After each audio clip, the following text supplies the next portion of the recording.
నాకెందుకో భయంగా ఉంది. ఏం భయం లేదు. ఈ స్థలం శక్తి స్వరూపుడైన పరమశివుడి నిలయం. సాధువులు మహర్షులు యాగం చేసే ఈ పుణ్యభూమిలోకి ఆత్మలు ప్రవేశించలేవు. అంతేకాదు ఈ మహాయాగంలో మనకు సహాయం చేయడానికి ఆ కైలాసనాథుని పరమ భక్తుడైన సిద్ధ సాధువు ఒకరు మనతో ఉన్నారు.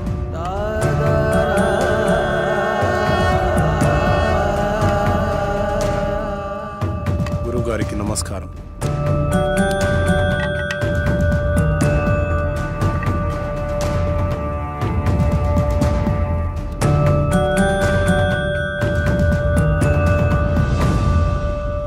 ఇతన్ని ఇంతకుముందు ఎక్కడో చూసినట్టు అనిపిస్తుంది. డాక్టర్ మనకు చూపించిన వీడియోలో యాగం చేసింది అతనే. ఇదే మీ చివరి యాగం, అంతర్గ్రహ యానం. ఏకాగ్రతతో మనసుపైనే దృష్టి ఉంచండి.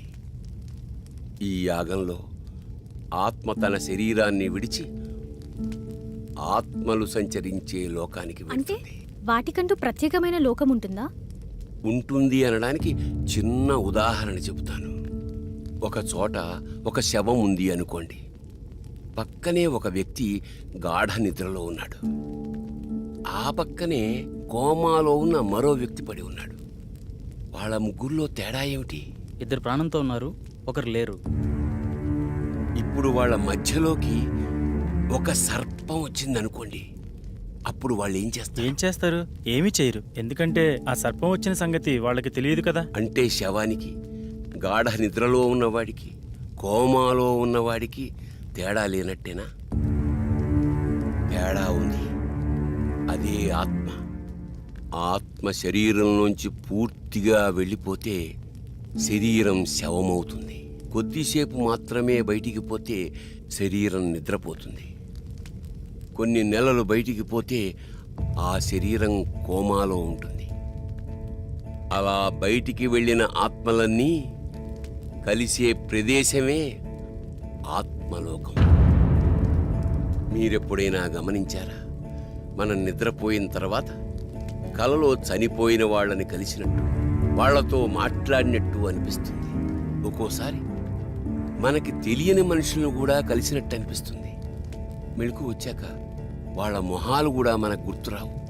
మళ్ళీ ఏదో ఒక సందర్భంలో ఒక కొత్త వ్యక్తిని చూసి ఇతన్ని ఇంతకు ముందెప్పుడో చూశామే అనిపిస్తుంది.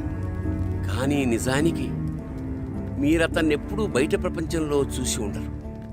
మీలాగే అతను నిద్రపోయినప్పుడు ఆత్మ ప్రపంచంలో కలిసి ఉంటారు. అందుకే ఇంతకు ముందెప్పుడో చూశామే అనిపిస్తుంది. కానీ ఇవన్నీ మన ప్రమేయం లేకుండానే జరిగిపోతాయి. అయితే ఇప్పుడు పూర్తి అవగాహనతో ఈ యాగం ద్వారా మీ ఆత్మలను ఆత్మలోకానికి పంపుతున్నాను. ఇది పూర్తయితే మీ అందరి సమస్యలు తీరిపోతాయి. దానివల్ల మా ప్రాబ్లమ్స్ ఎలా క్లియర్ అవుతాయి? మిమ్మల్ని ఏ ఆత్మలైతే బాధిస్తున్నాయో అవి ఖచ్చితంగా అక్కడే ఉంటాయి. మీరక్కడికి వెడతారు గనక మీ సమస్య ఏమిటో మీకు అర్థమవుతుంది. ఒక ముఖ్యమైన విషయం, అక్కడ ప్రపంచం చూసి భయపడకండి. ఒకరి చేతులు ఒకరు వదలొద్దు. ఒకవేళ విడిపోతే తిరిగి రావడం చాలా కష్టం. అక్కడ మీరెవరినైతే కలవాలనుకుంటున్నారో వాళ్ళనే తలుచుకోండి. వాళ్ళే మీకు కనపడతారు. వెళ్ళేంత వరకు అర్థమైంది, మళ్ళీ తిరిగి రావడం? అందుకే అందరు కలిసి ఉండాలన్నది. తిరిగి రావడానికి నన్ను ఫాలో అయితే సరిపోతుంది. దీన్ని శరీరం మొత్తం అప్లై చేసుకోండి. ఎందుకు? అప్పట్లో శరీరాలను కాపాడుకోవడానికి తైలాలను వాడేవారు. కానీ ఈ జనరేషన్ గ్యాప్లో తైలాలు కాస్త కెమికల్ లిక్విడ్స్గా మారిపోయాయి. పదండి, రెడీ అవుతాం.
మీరెవరినైతే కలవాలనుకుంటున్నారో వాళ్ళనే తలుచుకోండి. వాళ్ళే మీకు కనపడతారు. డాడీ ఇహలోకాల్లో ఉన్నంత వరకే బంధాలు, ఇక్కడ కాదు.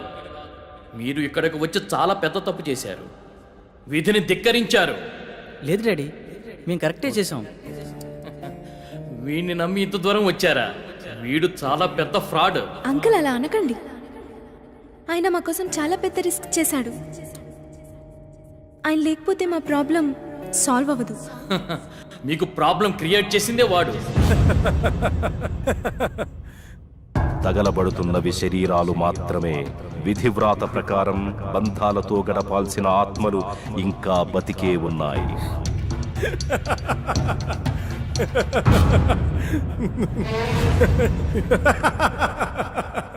మీ అందరికీ ప్రాబ్లం క్రియేట్ చేసింది నేనే. మీరు ఇక్కడికి వచ్చేలా ప్లాన్ చేసింది కూడా నేనే. మీకు ఇంకో విషయం చెప్పనా? మీరు ఇక్కడికి ఎలా రావాలో ఒక్కటే చెప్పాను, కానీ తిరిగి వెళ్ళడం మాత్రం చెప్పలేదు. మీరు ఇక్కడే ఉండి రెస్ట్ తీసుకోండి.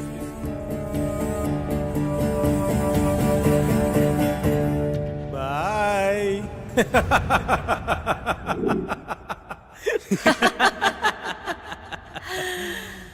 One, two, three.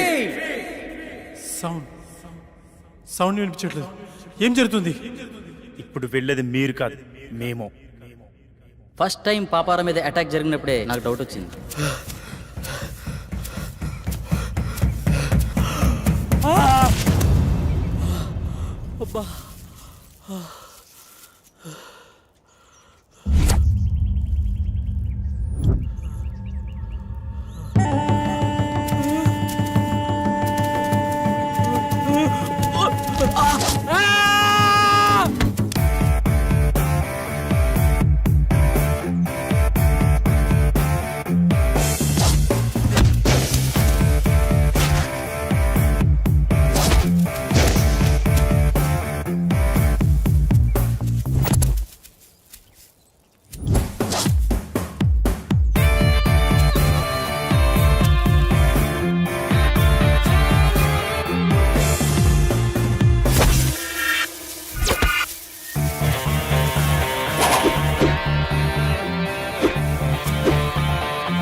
పాపారావు దీన్ని పట్టుకో.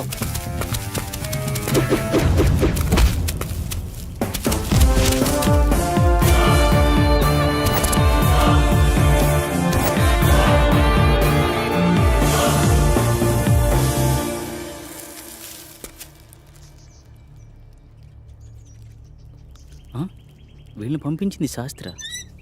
అసలు శాస్త్రి ఎందుకు నన్ను చంపాలనుకుంటున్నాడు? అదే నేను తెలుసుకోవాలనుకుంటున్నాను. హే, మా ఇంటి వైపు ఎవరు వెళ్తున్నారు.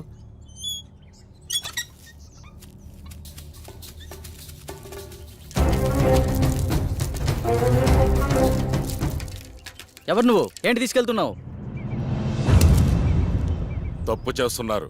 బ్రతకాలని లేదా? బ్రతకడం కోసం చేస్తున్న ప్రయత్నమే ఇది. నువ్వు పూర్తి ఆయుష్కుడు అని ఇందులో రాస్తుంది. మరి దేనికోసం చేస్తున్నావు?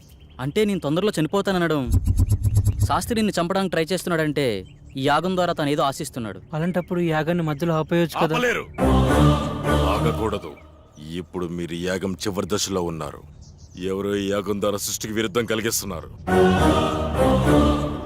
చనిపోయిన వాళ్ళని బ్రతికించాలని చూస్తున్నారు. ఈ యాగాన్ని ప్రారంభించిన మీరే దీన్ని ముగించాలి. వాళ్ళని శిక్షించాలి. మా పూర్తి సహకారం మీకుంటుంది. శాస్త్రిని పట్టుకుని 4 పిక్తే వాడే నిజం చెప్తాడు కదా.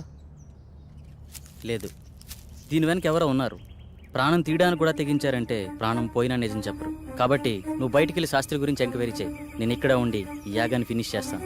నీకు కావాల్సింది డబ్బేగా, నేనిస్తా. శుభం భూయాత్.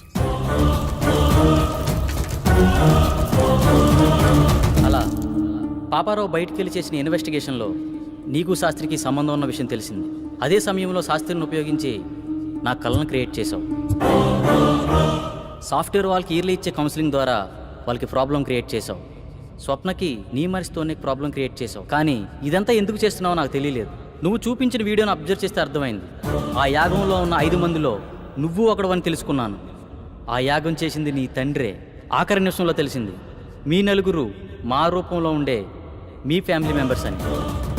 మీ ప్లాన్తో మీరొచ్చారు, మా ప్లాన్తో మేమొచ్చాం. ఇంతకుముందు మేము కౌంటింగ్ చేసినప్పుడు బయట ఏం జరిగిందో తెలుసా?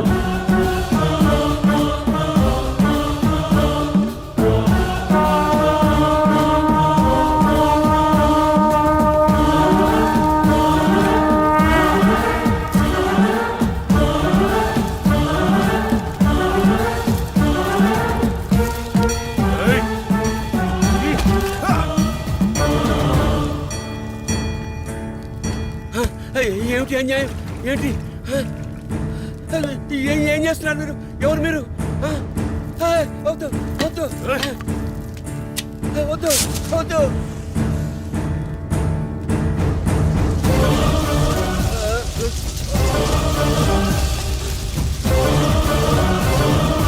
ఇక్కడ వినిపిస్తున్న ఇన్ని సౌండ్స్లో మీ వాడిచ్చే సౌండ్స్ని బట్టి నువ్వు బయటికి వెళ్ళాలనుకున్నావు, మేము వాడిని కొట్టి మాకో సౌండ్ క్రియేట్ చేసుకున్నాం. అయినా నీ కోరిక మేము తీరుస్తున్నాం. అదే నీ ఫ్యామిలీ మెంబర్స్తో కలిసి ఉండడం. మళ్ళీ నువ్వు తిరిగి రావాలనుకున్నా రాలేవు. ఎందుకంటే అక్కడ నీ బాడీ తగలాడిపోతుంది.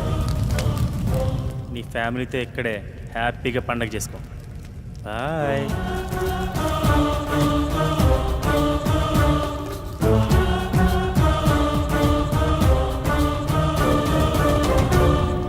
ఆ తాళపత్రాలు ఎలా ఇవ్వు.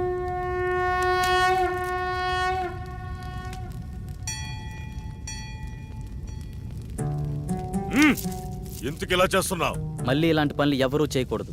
ఈ సృష్టికి కొన్ని నియమ నిబంధనలు ఉన్నాయి. వాటిని ధిక్కరించే ప్రయత్నం ఎవరూ చేయకూడదు. అంటే ఈ తాళపత్రాలు కూడా డాక్టర్ క్రియేట్ చేసినవేనా? కాదు, ఇవి మాత్రమే నిజం.